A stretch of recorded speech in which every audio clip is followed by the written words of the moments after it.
All right, this video is going to focus on functions and what types of relationships qualify as a function.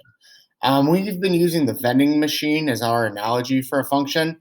If you put in a code into the vending machine, B4 gives you out one set of chips. You don't get both chips and a pop.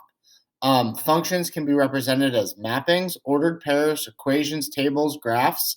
Remember, functions have to pass the vertical line test. Um, we're going to focus a little bit on different representations of functions. So here we're starting with a mapping, and we can go ahead and write out a set of ordered pairs that match this relationship.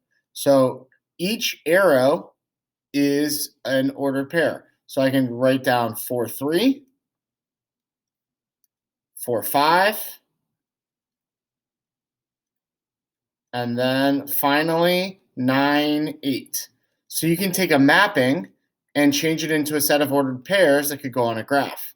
Now, the second part of this question is this a function? This is not a function. This would fail the vertical line test because you have one input that has multiple output relationships. And again, that's the definition of a function. One input has one output, or each input has one output. So this is going to fail. So this is not a function. And the problem is because our input value of 4 has two relationships. So right here at 4 is the problem.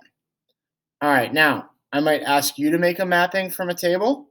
So if we're going to make a mapping, remember we have x's are inputs, y's are outputs.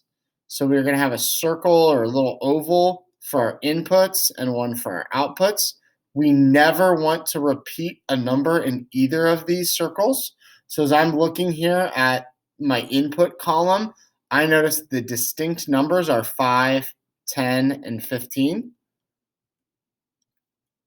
And then in my Y or my output column, 0, 5, 10, 15, and 20. Notice I've put those in numerical order. And then we can use our arrows to represent the relationship or the points. So 15 is associated with 0, 10 to 5, 5 to 10, 10 to 15, and then 15 to 20. So the secondary question is this a function? This is not a function because both 10 and 15 have multiple relationships. There are multiple outputs associated with both 10 and 15. 10 cannot be related to both 5 and 10. It can only be related to 1. So this is not a function.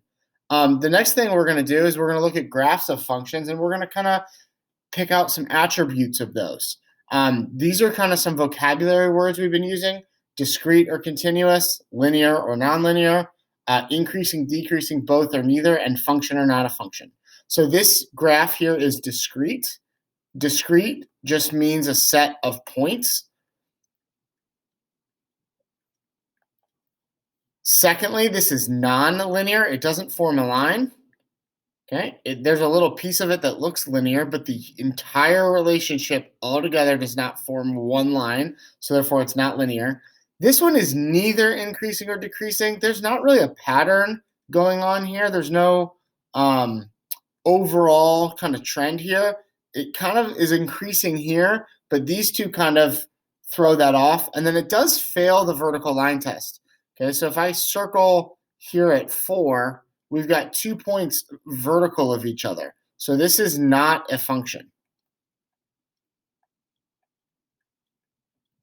And then secondly, let's look at another example here. So this is a parabola that's been graphed, and it's been graphed continuously because the line is connected.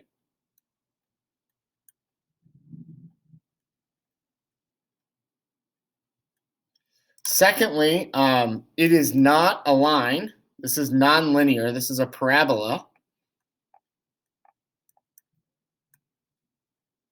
It is both decreasing and increasing. we read graphs from left to right. So there's a segment of this graph that's decreasing, and then it's back increasing. And this is a function. No matter where you draw a vertical line, you can't draw it through the graph twice. So if I were to draw any vertical line here, it would hit my graph only once. So this is a continuous nonlinear function that both increases and decreases. All right, so going back to the beginning to summarize, okay, a function can only assign an input value to one output value, and functions must pass the vertical line test.